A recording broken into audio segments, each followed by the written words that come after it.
Okay,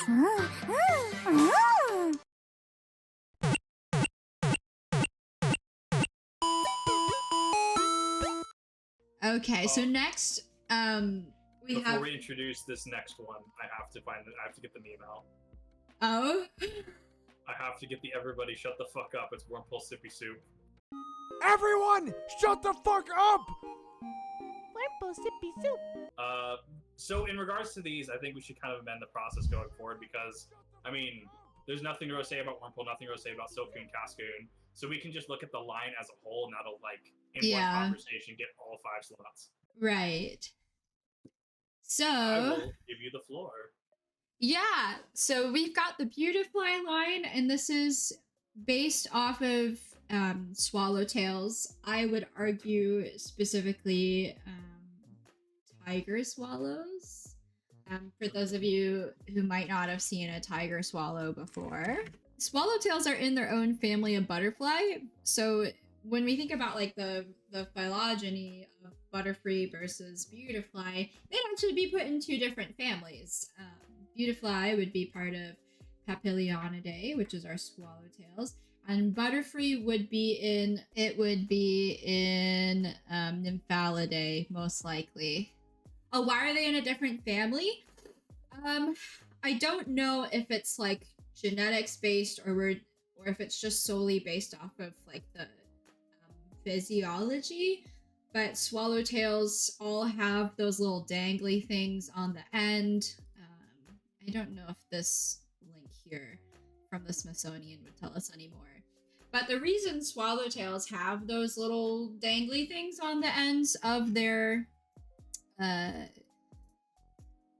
wings are, this is what I was told, and anyone can correct me if I'm wrong, but like say you're a bird hunting a butterfly, if they lose one of those tails, it doesn't actually impact them. That tail can just kind of like rip right off and they'll be fine. Granted, they can't regrow it, so it's kind of like a one-time thing. Yeah, they're not like lizards. They can't regrow things. Although, with a lot of insects, if they do lose a body part in a juvenile stage, they can regrow it whenever they molt next. Or if you've got a type of animal that continually molts, things can regrow. So like spiders. A spider loses a leg, it can actually regrow it in the next molt, or at least part of it. Anyways, in terms of like the swallowtail line, most swallowtails are going to look more like Caterpie than Wormpole, but I mean, I have no qualms about Wormpole's like design. It looks like a generic caterpillar. I think it's cute, honestly. And no one cancel me for this. I think Wormpole is cuter than Caterpie. There, I said it. I said it.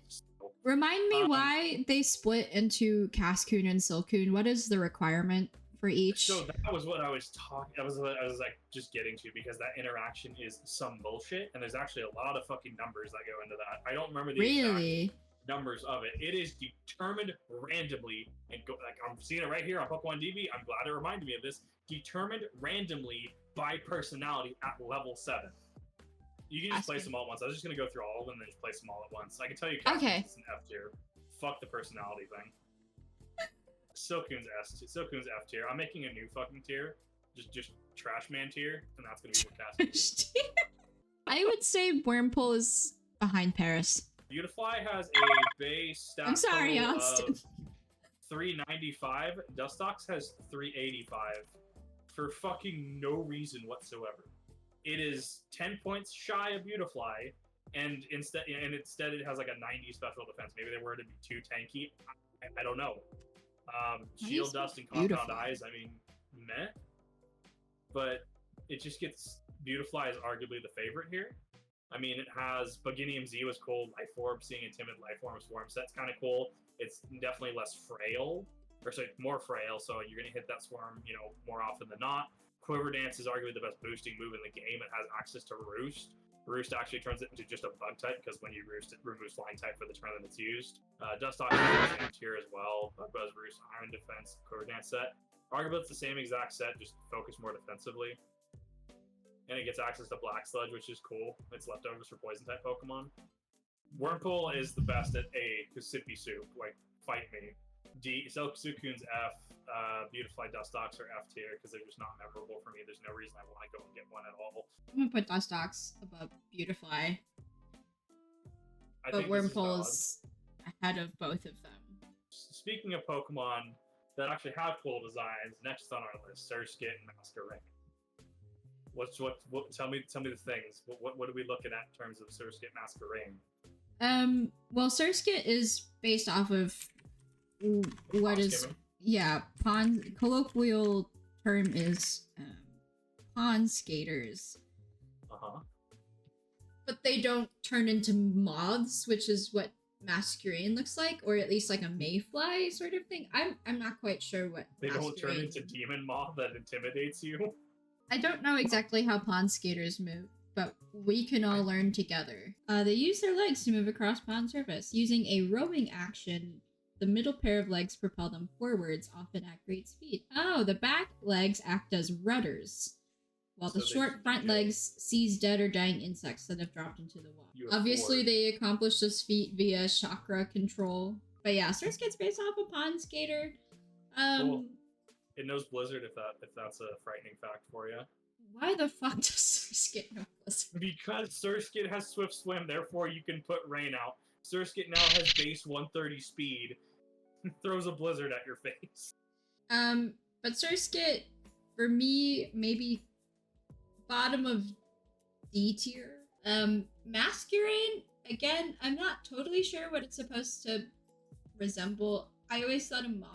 It looks like it's supposed to mimic the, like, eye spots on, like, a moth. Moth eye spots. They're meant to intimidate predators, again, mimic real eyes or, like, predator eyes. It has 80 special attack. Then I go to Bulbapedia and it has 100 special attack. I'm like, wait, so what's going on here? I go to Sun and Moon. It got buffed by 20 points in special attack. I'm gonna take time now to say that Surskit is a predator since it is based off of pond skaters. It eats dead Pokemon in the water. I mean, like, it's cool in what it does. Like, it has Unnerve, so it can either stop Pokemon from being front the opponent reading berries, or it can use Intimidate, which has a Sword and Shield. I think even Sun and Moon, technically. Intimidate is not what it used to be. Intimidate is actually nerfed from what it once was. D tier. You are right, Evan. Yeah. I did put in D tier. It's just slightly above Surskit. Nothing memorable about Masquerain or Surskit. Yeah, no, I mean, I think that's fair. Like, you know what is more memorable, though? Our next line, the Nincada line. I feel like you might start on this one. So, I think it's pretty clear these are based off of cicadas. Interestingly enough, like, cicadas go through some sort of, like, they go through incomplete metamorphosis, but most people have never seen a cicada before it becomes like a full-grown cicada. I think, you know, this is a very accurate looking Pokemon in terms of, cicada nymph, cicada shell, 17. I think design-wise, this is a very well-designed evolutionary line in terms of how it parallels the bug it's supposed to parallel. You do have the 17-year cicadas. Those are pretty infamous, but not all cicadas are 17-year cicadas. Average cicada lifespan. 2 to 5 years. The 17-year cicadas are the ones most people think of, and they have a very distinct look to them. They're like black with red eyes. Yeah, here we go. 17-year cicada versus an annual cicada. The annual ones that we see every year are that green color, whereas the 17-year ones are red, and they're only in specific spots. So you can see here, this map shows emergence years for the different cicada broods. The 17-year and the 13-year. This is arguably the one Ninjask is based off of. Looking ahead, as far as Ninjask's design, it seems to be based off of the 17-year cicada due to the coloration. Yeah, I would say 17-year for Ninjask. Start talking about its moveset, because that'll help me solidify my decision on ranking. It is projected for Shedinja to 100% just break the game if Terrestrialize is the mechanic we're thinking it is and it functions like it is. Because Wonder Guard exists, unless they take Wonder Guard out, they modify it, anything like that. Shed Ninja is, I mean, it's cool. Ninkata has 90 defense, but that's really all it has going for it. It's pretty high. So I mean, you could use this as like a baby setting Pokemon run where you're raising it to get better. Evolve to the 11 version is just fine. I think that'd be a fair use of that. It also gets access to a bunch of cool shit like Area, like Shadow Ball, Giga Drain, Solar Beam, Sunny Day, can be Sunsetter, Bug Buzz, X Scissor. It gets a bunch of cool shit. Bug Ghost, everything, a lot of things hit this thing. Only super effective things hit Fire, Flying, Rock, Ghost, Dark. 1, 2. It has 5 glaring weaknesses that are incredibly common. Obviously, the other thing is it has this 1 HP point that cannot be raised any further. Access to Wonder Guard, which I need to see if there's any sort of not immune to all indirect status condition moves still works. So I guess Toxic could technically work. If Toxic still worked, Amoongus, he technically ruined that for a lot of fucking people. Thanks, Amoongus, for ruining a lot. Burn, Sandstorm, Hail. If Tosh is in chat right now, when you edit this video, I just want a big picture of Amoongus every time it. Amoongus. Yes. So that we get into Terrestrialize at this point, where if you can say put safety goggles on this thing to avoid hazards, and if you still have Wonder Guard up, do you make this like a water type? Do you make this like a fighting type? There are things you could do to effectively just throw your opponent off at the very least, right? You could pivot on in. Amazing speed, 160 speed, like one of the fastest in the game. Doesn't quite eclipse Speedform Deoxys and doesn't eclipse Regieleki from my understanding. It still is lower than, I think Regieleki's 180 specifically. Defenses, if you sneeze on it, it's gonna die. Really what I've seen Ninjask used for is if you can get Ninjask in and you can keep it alive, like Protect turn 1, you're already up a speed stage, you're outspeeding a lot of shit. I don't see a usage for Infiltrator, not on Ninjask specifically. There could be. Infiltrator being it's the ability to go around, I believe it's Sub and Protect. So where would you rank this for yourself? In terms of Ninkata, like F tier. Like, it's not super memorable, and I actually kind of forget it exists on the way to Shedinja and Ninjask. I do have a soft spot for Ninjask. Ninjask is like solid A tier for me. Shedinja is I'm gonna put that in C tier. I would also put Ninkata in F tier. I think I'm gonna put Ninjask below Paris, and then Shedinja, I think I'm gonna put it at the top of D tier. On this next one though, and I'm a little curious on your thoughts, Illumise and Volbeat. So they're supposed to be lightning bugs, I think. And what's interesting to me about lightning bugs, like the real bug, is that they do have specific communication patterns and it varies by species. Lightning bugs.